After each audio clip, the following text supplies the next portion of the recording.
एबे मार्केट रे दुईटी कैमेरा वाला स्मार्टफोन बहुत आसीगलानी किंतु आज आम कथा एभली एक स्मार्टफोन विषय जो अच्छी 3टी कैमेरा एवं जहाँ डीएसएलआर कैमेरा को मध्य कड़ा टक्कर दे पारिबो।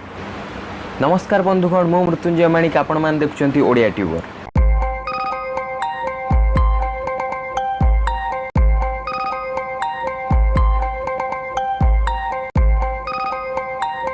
दिन थिला लोक मैंने फोटो उठाइबा फोटो स्टूडियो को जाउथिले, तापर से फोटो को आनी निज घरे गोटे फोटो एल्बम करी फोटो रखुथिले। किंतु स्मार्टफोन आसला परे एबे समस्तंकर फोटो एल्बम हो जाइछि सेमानंकर फोन रो गैलरी। तेणु स्मार्टफोन निर्माता माने निज निज स्मार्टफोन रे भल भल कैमेरा देबारे लागि पड़िचंती। दिन थिला स्मार्टफोन रो पछरे केवल गोटिए कैमेरा रहउतला, तापर आसला फ्रंट कैमेरा। फ्रंट कैमेरा आसला परे आरंभ हो गला सेल्फी जुग। समस्ते निजे निजे सेल्फी नेबारे व्यस्त होई पड़िले। किए पाउट करी सेल्फी नेलानी तो किए दांत देखे सेल्फी नेलानी। वर्तमान दुईटी कैमेरा वाला फोन बाजार रे उपलब्ध हो गलानी।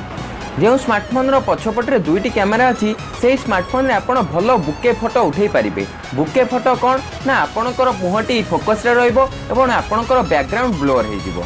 जो इफेक्ट की डीएसएलआर कैमेरा रे भल भाव रे आसी थाए से इफेक्ट एई दुईटी कैमेरा वाला स्मार्टफोन रे भल आसी पारिबो। एबे किंतु आसी जाइछि तार अपग्रेडेड वर्जन बा तार बड़ भाई माने एई जो नुआ स्मार्टफोन विषय में आपको कहवाक चाहूँगी।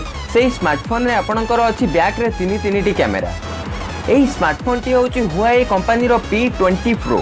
यही स्मार्टफोन रो मेन कैमेरा टी हूँ 40 मेगापिक्सेल रो एवं ता सहित अच्छी 8 मेगापिक्सेल रो टेलीफोटो लेंस एवं 20 मेगापिक्सेल रो मोनोक्रोम लेंस। यही स्मार्टफोन रे जो 40 मेगापिक्सेल रो बैक कैमेरा टी रही तार अपर्चर रही f1.8। अपर्चर कौन ना जो स्मार्टफोन रो कैमेरा रो अपर्चर जिते कम रहिबो से स्मार्टफोन रे आपण लो लाइट रे भलो फोटो उठाई परिबे।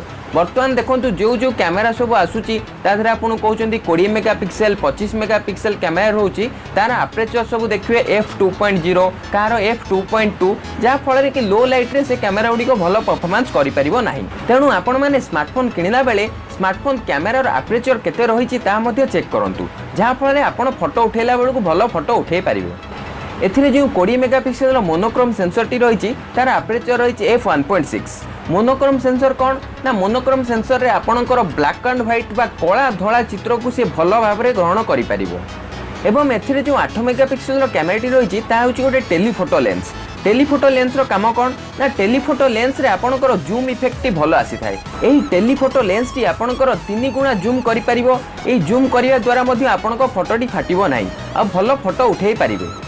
यही स्मार्टफोन तीन जगह कैमेरा मिसीगले आपणकर फोटो गुड़ी गोटे डीएसएलआर कैमेरा ठूर भल फोटो उठी पार। एबे आपण माने कमेंट बॉक्स रे जणांतु कि आपणकर फोन रे केते मेगापिक्सेल कैमेरा अच्छी एवं सेही कैमेरा टी केते भल परफॉर्मेंस करूची। आपण माने भाबुथिबे स्मार्टफोन रो कैमेरा रो मेगापिक्सेल अधिका हो गले भल फोटो उठिबो, किंतु ता नुहे। कैमेरा रे जदि इमेज सेंसर एवं लेंस भल थाए तेबे जाई भल फोटो उठी पारि थाए। हुआई रो एही P20 Pro स्मार्टफोन रे अछि लेइका सेंसर। हुआई रो एही P20 Pro स्मार्टफोन रे बैक रे 3टी कैमेरा सहित फ्रंट रे 24 मेगापिक्सेल गोटे सेल्फी कैमेरा अछि जहा कि भलो फोटो उठाई परिबो। एही स्मार्टफोन रो अलग स्पेसिफिकेशंस देखिबा को गले एथिरे आपन को मिलुची हाई सिलिकॉन 970 प्रोसेसर जहा कि गोटे 2.2 गीगाहर्ट्ज रो ऑक्टा कोर प्रोसेसर एवं एथिरे आपन को मिलुची 4000 मेगाहर्ट्ज रो बैटरी जहा कि एही फोन को पावर जोगाइबो। एही स्मार्टफोन रो डिस्प्ले होची 6.1 इंच रो जहा कि फुल एचडी प्लस रिजोल्यूशन रो अटे।